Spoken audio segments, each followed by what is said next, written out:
gonna try to answer all the questions I've been getting and kind of catch you guys up to speed on Cashin's airway, jaw development, everything like that.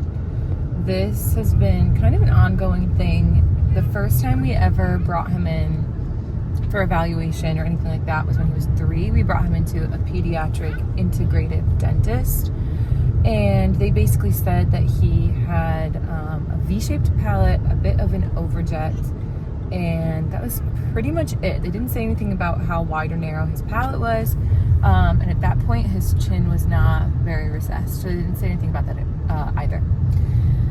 Their recommendation was to bring him back when he was 4 because any kind of any kind of appliance that they would kind of give him to do needed to be like met with compliance from the user, meaning they didn't think that he would be able to do the work that came with the appliance at 3 years old, so they told us to bring him back when he was 4. In hindsight, we wish we would have just said, knowing him and his personality, let's just go ahead and do the appliance. The earlier you address these things, the better, because the bones and development the bones are just so much more malleable. And so any kind of intervention you do, the earlier, the better, because you're going to be able to move things and stretch things and reposition things much easier. Still, like, the golden window is up to, I think, 8 years old. So we're still in a good window to get things in order. But I would say if you think your kid can do it as early as possible. The symptoms that we saw that made us start, thinking, okay, we need to bring him in to get him assessed around when he was 3 was, 1, he was grinding his sleep in the night. 2, he would have spurts of having dark circles under his eyes, and we did some like heavy metal detoxing and it didn't get rid of it. And that can also be associated with mouth breathing. And then also he was starting to get a gummy smile. And you get gummy smiles when your bone here grows down instead of out, like projecting out. And so that's just an indicator that your palate is not wide enough and your jaw is not strong enough, and development is you're just behind. And so that's what made us bring him in. So after we did the evaluation at 3 and they told us to wait till he was 4, we started trying to do anything at home we could do. So we did get him a straw from, I don't know how you say it, Remastered Sleep or REM Mastered Sleep. It's a nozzle that can go onto any straw, and the opening to this piece is very small, and the straw itself is flat. So what it does is it works out your tongue, because all the development of everything is tied back to tongue posture and strength, because your tongue is a natural expander. So it's supposed to be suctioned up to the roof of your mouth. That naturally expands your palate. That makes your jaw grow how it's supposed to.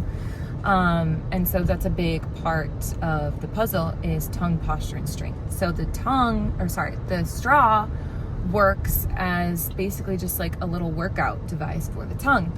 Now that completely rounded out his palate. So he does not have a V-shaped palate anymore, and he does not have an overjet. And we attribute that to the straw, just because it helped so much with his tongue posture. But it didn't completely fix everything because he's just underdeveloped in the jaw area. We kind of dropped the ball a little bit for a lot of different reasons. Just life happens and you put things on the back burner, and it was one of those things that we kept saying we need to do it. We had an appointment scheduled for him back during COVID, and then it got canceled because of COVID. Just all these different things popping up. And then finally we were like, all right, just have to get him in. So we got him in. We brought him to his first appointment, let's say a month ago, and they assess everything. So they take all these pictures of the mouth. They do an x-ray of course, the whole skull and like the upper shoulders and neck, because everything is tied together. So he also has some tightness up in his, I think it's called the cervical, I forget what it's called, but up in here in his first, I'm forgetting all the names. In his first vertebrae, he has tightness, and so that needs to be addressed as well, which can affect jaw development as well. So that's just a specific kind of chiropractor that we're going to be bringing him to. And yeah, basically the doctor did all of this evaluating and examining and evaluated all of the x-rays and pictures, and basically said what needs to happen first is we need to make room in the mouth. So that's where the expander comes into play. There are other options you can do. There's like the My Tooth Pillow and different appliances like that. But for his particular scenario, we needed something that worked a little quicker and was a little more foolproof, if that makes any sense. And that we just knew was gonna work. At his point, the appliances that you use for expanding probably would not have been successful.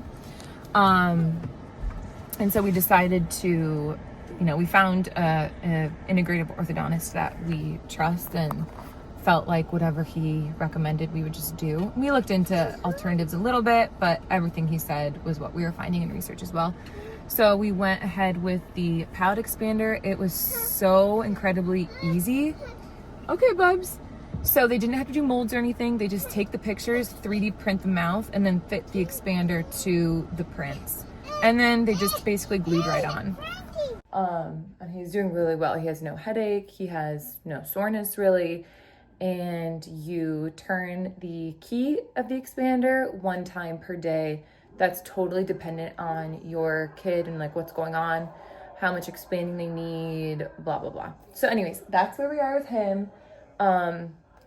The expander is just to make room, and then once the expander comes out, we'll continue with myofunctional therapy to make sure there's no relapse. And I think that's it. The myofunctional therapy, chiropractor, and then we'll see how everything is looking. So for him, I believe they estimated, I want to say 5 or 6 months he has to have it in. Only part of that is turning, so he'll have 48 total turns, and then they leave it in there for a little while for the bone to grow in and hopefully keep everything nice and wide and lots of space. So yeah, we'll see how that goes.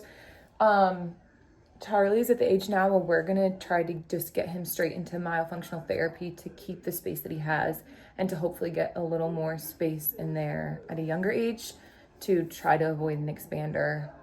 We'll see how it goes. If you have any questions, leave them in the comments and I will answer them.